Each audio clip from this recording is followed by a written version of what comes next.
देखिए, आपके टॉपिक चल रहा था मलिक मोहम्मद जायसी, जो कि आपके फर्स्ट सेमेस्टर में प्रथम पेपर रखा है।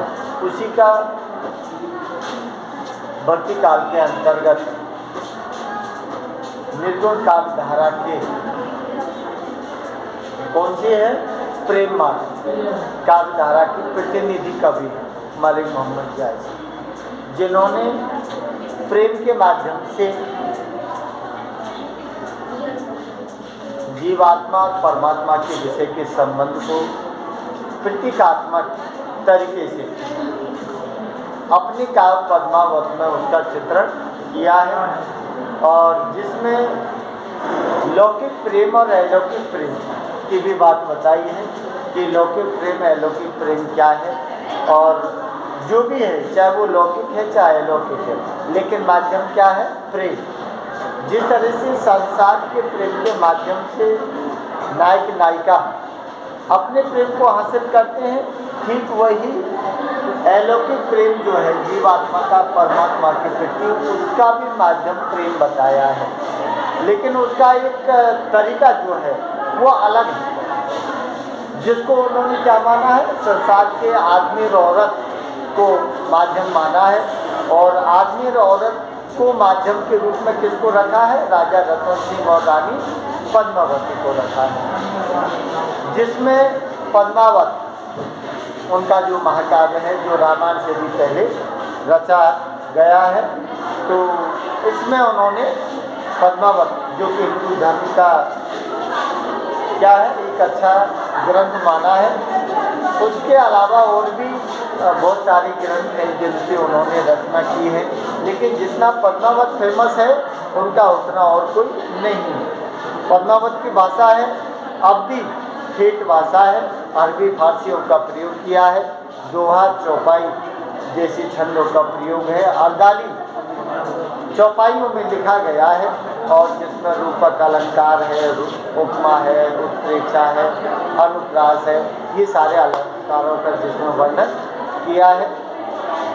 तो देखिए, अपना दो हो गए थे कल पर, दो हो गए थे या ज़्यादा हुए थे, दो हो गए थे। दो में किसी को कोई बात समझ नहीं आई हो, कोई दिक्कत हो तो आप बता सकते हो, है किसी को कोई नहीं तो फिर आगे का तीसरा पद है उसको आप सुनिए। देखिए, अपनी बात चल रही थी, बात शुरुआत हुई थी सिंगल द्वीप वर्णन, और सिंगल द्वीप वर्णन कैसा है, जिसमें उसने कहा था कि मैं अब सिंगल द्वीप की कथा जो है ना उसको गा रहा हूँ, क्योंकि वहाँ की राजकुमारी पद्मावती है। उसके बाद में उसकी जो परम सौंदर्य है किसका, सिंगल द्वीप का, उसके बारे में दिखाया है, और 7 द्वीपों से सर्वश्रेष्ठ द्वीप दिखाया है, जिसमें बहुत सारे द्वीपों का नाम लिया था, जिनमें नाम क्या आया था, दिया द्वीप, शरण द्वीप, जम्बू द्वीप, लंक द्वीप, गव स्थल और द्वीप महू स्थल जैसे, और लंका द्वीप। लेकिन 7 ही द्वीपों से सर्वश्रेष्ठ किसको दिखाया है, सिंगल द्वीप को दिखाया। ये पहले पद में वर्णन था। दूसरा पद जो आपने पढ़ा था, और उस पद में दिखाया है आपको कि गंधर्व सेन जो राजा है वो कहाँ का दिखाया है, सिंगल द्वीप का दिखाया है। तो सिंगल द्वीप का जो वर्णन किया है उन्होंने, गंधर्व सेन वहाँ का राजा दिखाया है, जिसमें अनेक बातें बताई थी गंधर्व सेन के विषय में, जिसके पास क्या दिखाई थी, 56 कोटि कटक दल साजा। अरे 56 करोड़ का तो सेनाओं का दल था, जिसमें दिखा 16,000 क्या दिखाए थे, घुड़सवार दिखाए थे, और 7,000 क्या दिखाए थे, सिंगल हाथी, जो कैसे थे, जो स्वर्ग में ऐरावत हाथी होते हैं ऐसे बलशाली हाथी भी उसकी सेना में थे। तो सारे जितने भी संसार के कौन हैं, गणपति नरपति जो है ना, सारे के सारे लोग आकर उनके दरबार में उनको नतमस्तक होते थे। ये 2 पदों में पढ़ा था आपने। अब अगला जो पद है उसमें देखिए क्या दिया हुआ है। अब वही जो प्राकृतिक सुंदरता है किसकी, सिंगल द्वीप, सिंगल द्वीप की प्राकृतिक सुंदरता है, उसी छवि को जो मनोरम है, जो मन को हरने वाली है, उसी छवि को उन्होंने इसमें रखा है। अब देखिए आगे क्या लिखा है उन्होंने कि जबई दीप नेहरावा जाई, जन कबलास निहरबा आई, घन अमराव लाग चौपासा, उठा भूमि में हुत लाग आकाशा।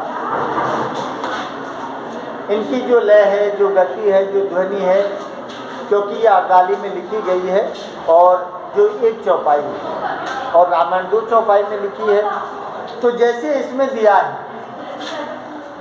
कि जबई दीप नेहरावा जाई, अब वो सिंगल द्वीप का फिर से उन्हें उनकी जो प्राकृतिक छटा है, जो सुंदरता है, उसका वर्णन कर रहा है। जबई दीप नेहरावा, जबई का मतलब जब हम क्या जाते हैं, द्वीप, द्वीप कौन सा, सिंगल द्वीप, कि जब हम सिंगल द्वीप के पास जाते हैं, नियरावा, नियरावा का मतलब है पास में, जब पास जाते हैं, जाई जाना, कि जब हम सिंगल द्वीप जो वो है ना द्वीप, उसके पास जाते हैं तो क्या कैसा लगता है, क्या दिया है, जन कबलास, जनु मनु जानो प्रेक्षा अलंकार है। कबलास, कबलास का मतलब है स्वर्ग के समान, कि कबलास से निहरवा आई, निहर माने वही पास में। अरे जब हम सिंगल द्वीप जाते हैं तो फिर ऐसा लगता है जैसे हम स्वर्ग में आ गए हो। क्या दिया है, जन कबलास निहरवा आई, जनु माने जैसे, कबलास माने है स्वर्ग, कि जैसे हम स्वर्ग में आ गए ऐसा प्रतीत होता है। कब, जब हम सिंगल द्वीप जाते हैं तब, और जब उसकी छटा प्राकृतिक सौंदर्य का वर्णन करते हैं तो सुंदरता किसके समान दिखाई है, स्वर्ग के समान दिखाई है उसकी। क्या दिया है, घन अमराऊ लागे चौपासा, घन अमराऊ, घन माने बहुत अत्यधिक संख्या में, अमराऊ, अमराऊ का मतलब है आम के बगीचे लगे हुए हैं, कि घन अमराव लाग चौपासा, चारों ओर सिंगल द्वीप में, चारों ओर सिंगल द्वीप में क्या लगे हुए, अमराऊ, अमराऊ का मतलब आम के बगीचे लगे हैं जो प्राकृतिक छटा सौंदर्यकरण को बढ़ाने का काम करते हैं।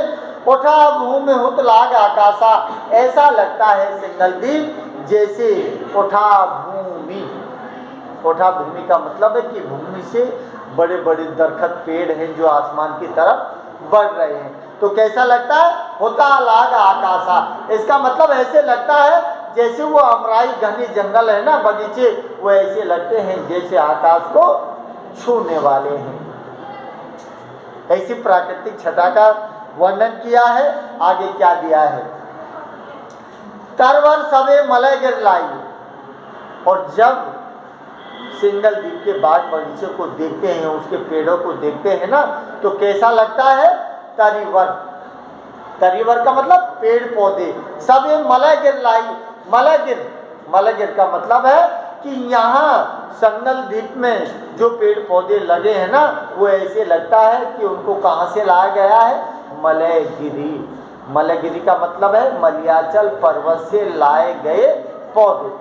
वो कैसे हैं, सारे के सारे मलयगिरी पर्वत से चलने वाली जो हवा है ना, वो कैसी दिखाई जाती है, सुगंधित समीर दिखाई जाती है, इसीलिए यहाँ भी सुगंध फैली हुई है। इसीलिए क्या दिया, मलयगिरी लाई, गिरी माने पर्वत और मलय माने मलयाचल पर्वत से लाए हुए पेड़ पौधों को कहाँ लगा दिया है, सिंगल द्वीप में लगा दिया है, ऐसा प्रतीत होता है। क्यों हो रहा है, क्योंकि वह सुगंधित सुवासित परिवेश में घुली हुई है। भय जग छा रैन हो आई, भय जग छा रैन हो आई, इतने घने अमराई है, वहाँ पेड़ पौधे हैं कि वहाँ की छाया इतनी सघन दिखाई है। क्या दिया है, भय जग छा रैन हो आई, इसका मतलब है कि जैसे दिन है ना, उस दिन में भी ऐसे लगता है जैसे अंधेरी रात हो गई हो। क्यों? अरे सीधी बात है कि आप जब घने से घने जंगल में घुसोगे तो आपको सूर्य दिखाई नहीं देगा, और सूर्य नहीं दिखाई देगा तो सीधी बात है कि छाँ हो जाएगी, और छाँ हो जाएगी तो छाया कैसी रहती है? अंधेरी। तो अंधेरी कब होता है? रात में। तो यहाँ क्या दिया है? वही जग छाँ रहन हो आई, कि ऐसे लगता है जब कहाँ जाते हैं सिंगल द्वीप के घने जंगलों में, तो वहाँ अंधेरी रात के समान पेड़ों की छाया दिखाई देती है। इसका मतलब है कि अर्थात सूर्य दिखाई नहीं देता है। आगे दिया है मलय समीर सुहावन छा। मलय समीर, समीर का मतलब जानते हो? है समीर हवा। मलय, मलय का मतलब है मलयाचल चलने, जो मलयाचल पर्वत है ना, उससे चलने वाली जो मंद सुगंध वायु होती है समीर। ऐसी ही वायु समीर कहाँ चलती है? सिंगल द्वीप में चलती है। तो मलय समीर सुहावन छा, अरे वहाँ जब जाते हैं तो मलय समीर दिखाई देती है। और क्या है? सुहावन छा। और सुहावन का मतलब है मन को अच्छी लगने वाली छाया भी हमको मिलती है। कहाँ? जब हम सिंगल द्वीप जाते हैं वहाँ। जेठ जाड़ लागे ते महा। जेठ का महीना कैसा होता है? गर्मी का। अरे गर्मी के महीने में तुम अगर सिंगल द्वीप के घनी अमराई में चले जाओ ना, तो जेठ में भी जाड़ा लगाता है। क्या लिखा है? जेठ जाड़ लागे तेई माह। अरे जेठ का महीना है ना, उस जेठ के महीने में भी अगर तुम घनी अमराई में चले जाओ सिंगल द्वीप की में, तो भरे जेठ के महीने में भी तुम्हें सर्दी लग जाएगी। इतना घना जंगल है, जो पेड़ पौधे हैं, बाग बगीचे हैं, वो इतनी सघनता में लगे हुए हैं वहाँ कि वहाँ भरे जेठ के महीने में भी सर्दी लगाती है। इस तरह से मतलब बड़ा चढ़ा के बहुत ज़्यादा वर्णन किया है, तो अतिशयोक्ति अलंकार भी लिख सकते हो। आगे क्या दिया है? ओई छा रहन हो आई।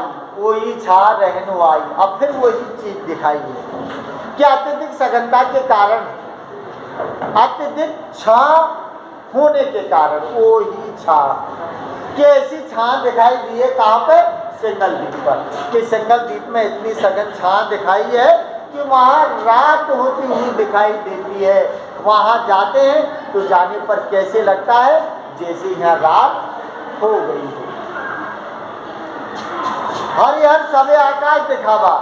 और जहाँ तक भी दिखाई देता है, क्योंकि जब हम यहाँ से दिखाई देते हैं तो आकाश की, धरती और आकाश दोनों कैसे मिलते हुए दिखाई देते? मिलते हुए दिखाई देते हैं, जिसको अपन क्या बोलते हैं? क्षितिज। जहाँ धरती आकाश मिलते हुए दिखाई देते हैं उसको बोलते हैं, उसका केंद्र बिंदु क्या है? क्षितिज बोलते हैं। तो हरि हरि सब आकाश कि जहाँ तक भी तुम नजर पटको सिंगल द्वीप में, वहाँ जहाँ तक भी नजर पटकोगे ना, तो हरी हरी, इसका मतलब है हरियाली से युक्त वातावरण पूरा दिखाई देता है। अब देखिए, अब उसमें पहुँचने वाला जो आदमी, अगर पथिक जो राहगीर है और वहाँ पहुँच जाता है, तो उसको कैसा महसूस होता है, उसके विषय में दिया है।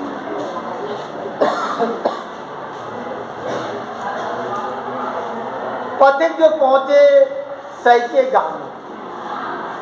पथिक जो पहुँचे सैके गामों, इसका मतलब है पथिक, पथिक माने राहगीर जो पहुँचे।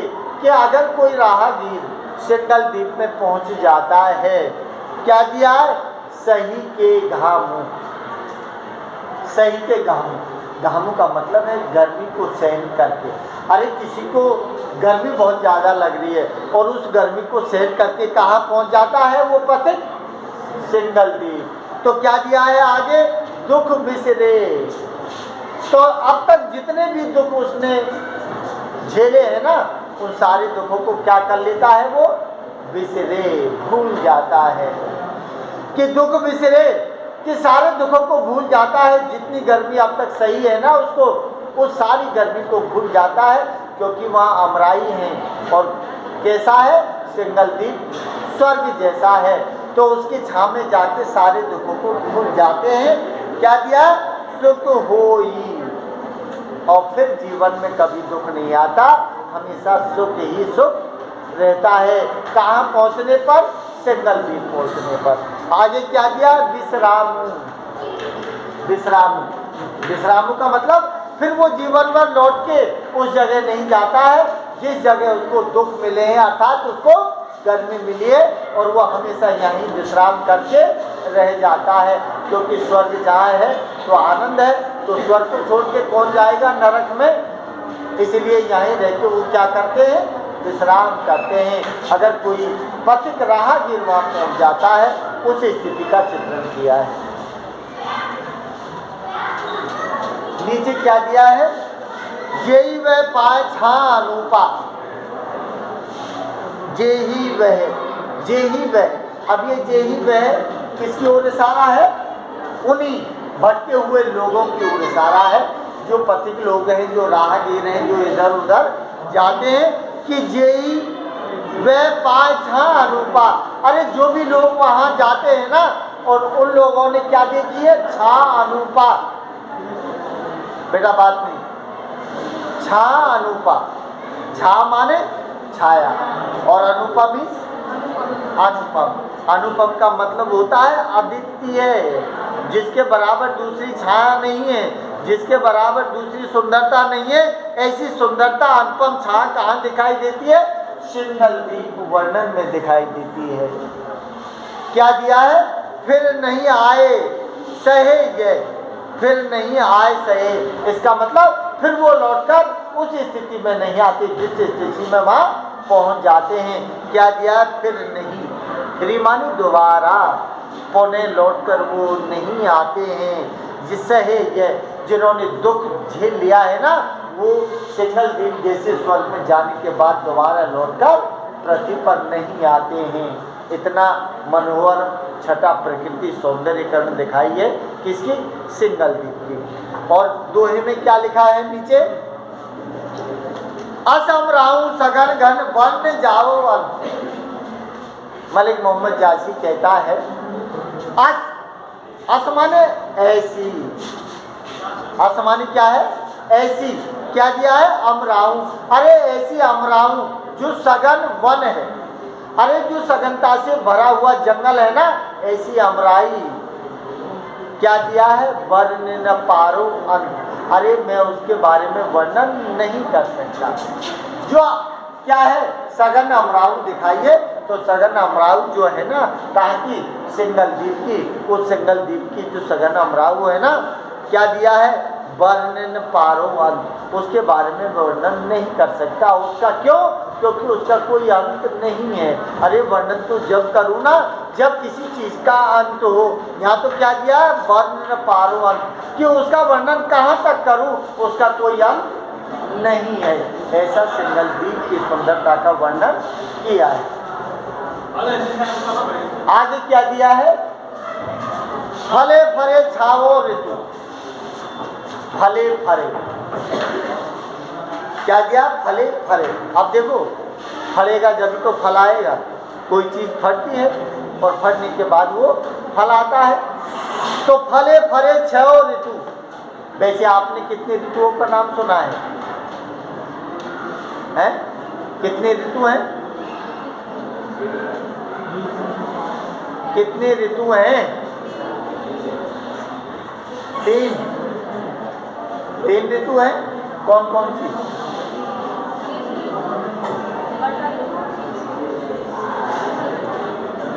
अरे जब तुम्हें हिंदी को बोलना है तीनों को तो सीधी बोल दो, सर्दी गर्मी बरसात, और इधर उधर क्यों घूमते हो?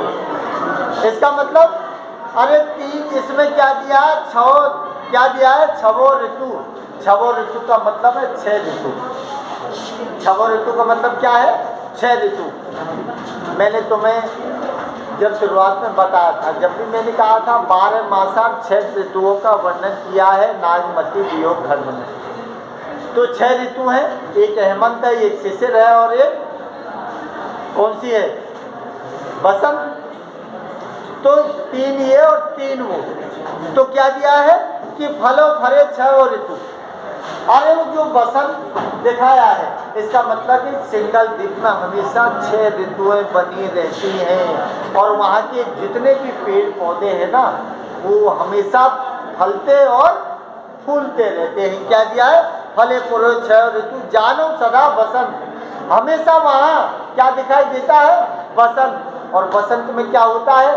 अरे बसंत में पेड़ पौधे नव फल नव पत्ते और नए फूल और नए फल लगते हैं और उसमें फल पक जाते हैं। इसीलिए माँ क्या दिया? जानो सदा बसंत। वहाँ तो हमेशा ही ऐसा लगता है जैसे बसंत ऋतु आ गई हो, ऐसा दिखाई देता है।